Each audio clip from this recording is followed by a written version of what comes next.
ভোটে নির্বাচিত যে জাতীয় সংসদ সর্বসম্মতভাবে জুলাই জাদুঘর আইন পাশ করেছে, আমলা হয়ে সেই আইনে পরিবর্তন আনার বা হাত দেওয়ার অনুমোদন তিনি কোথায় পেলেছে? একটি জাতির জন্য এর চেয়ে লজ্জাজনক আর কি হতে পারে? যে বীর শহীদদের খুনি হাসিনা সরকার নির্মমভাবে হত্যা করেছিল, তাদের শেষ স্মৃতিচিহ্নগুলো পর্যন্ত আজ চরম অবহেলায় ধ্বংসের মুখে।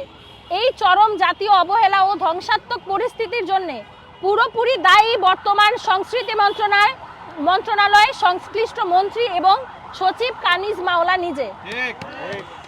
পূর্ব ঘোষিত পরিকল্পনা অনুযায়ী আগামী 5ই আগস্ট এই জুলাই জাদুঘর সর্বসাধারণের পরিদর্শনের জন্য উন্মুক্ত করে দেওয়ার কথা ছিল। স্বরাষ্ট্রমন্ত্রী ইতোমধ্যে জাতীয় সংসদে জানিয়েছেন যে মাননীয় প্রধানমন্ত্রী নিজে এই জাদুঘর উদ্বোধন করবেন। এমনকি জাতীয় সংসদের স্পিকার এবং ডেপুটি স্পিকার উভয়ই এই জাদুঘর পরিদর্শন করে এই ভূয়সী প্রশংসা করেছেন এবং 5ই আগস্টের মধ্যেই যেন এটা চালু হয় সেই আশাবাদ ও ঘোষণা ব্যক্ত করেছেন। কিন্তু অত্যন্ত দুঃখজনক এবং চরম ক্ষোভের বিষয় হলো মাননীয় প্রধানমন্ত্রী তারেক রহমান যদি অবিলম্বে এই বিষয়ে শক্ত ও সরাসরি নির্দেশ প্রদান না করেন, তবে 2026 সালের আগস্টেও এই জুলাই জাদুঘর উদ্বোধন হবে না। আমরা জানতে পেরেছি গত সপ্তাহের শেষে সচিব কানিজ মাওলা একটি সভা করেছেন। সেই সভায় তিনি ধৃষ্টতা দেখিয়ে বলেছেন যে তিনি জাদুঘরের নিয়োগ বিধিতে পরিবর্তন আনার জন্য বলবেন। আমাদের প্রশ্ন, জনগণের ভোটে নির্বাচিত যে জাতীয় সংসদ সর্বসম্মতভাবে জুলাই জাদুঘর আইন পাশ করেছে, আমলা হয়ে সেই আইনে পরিবর্তন আনার বা হাত দেওয়ার অনুমোদন তিনি কোথায় পেলেন? সংসদকে অবজ্ঞা করার এই দুঃসাহস তাকে কে দিয়েছে? তার এই ষড়যন্ত্রের পেছনে সুনির্দিষ্ট দুটি উদ্দেশ্য রয়েছে। এক, জাদুঘরের চূড়ান্ত নিয়োগ প্রক্রিয়াকে কমপক্ষে আরো 2 মাস পিছিয়ে দেওয়া। 2, স্বজনপ্রীতি ও দুর্নীতির মাধ্যমে অযোগ্য লোকজনকে এই সংবেদনশীল প্রজেক্টে নিয়োগ দেওয়া।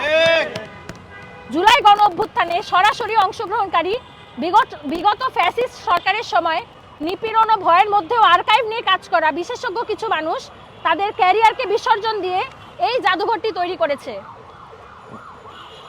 আপনারা খেয়াল করবেন, যারা জাদুঘরটি নির্মাণ করলো তাদের ব্যাপারে সরকার বা কর্তৃপক্ষ কোনো শব্দ করে না। যেই জাদুঘরটি জাদুঘরটি আপনা আপনি তৈরি হয়ে গিয়েছে।